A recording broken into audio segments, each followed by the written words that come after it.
আজকে একাদশী আমাদের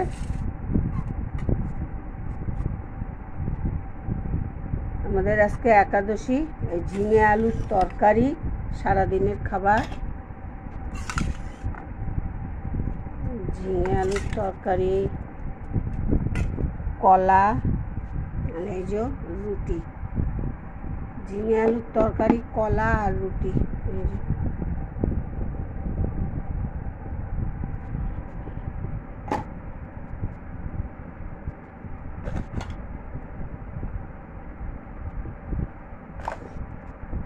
যদি ভালো লেগে থাকে লাইক, শেয়ার, সাবস্ক্রাইব করে দেবেন। আপনারা একটু পাশে থাকুন। এই যে ঝিঙে আলুর তরকারি, রুটি, কলা। যদি ভালো লেগে থাকে লাইক, শেয়ার, সাবস্ক্রাইব করে দেবেন। আর জি আর রান্নাঘরের কমেন্ট করে জানাবেন। কলা, রুটি, ঝিঙে আলুর তরকারি, রুটি।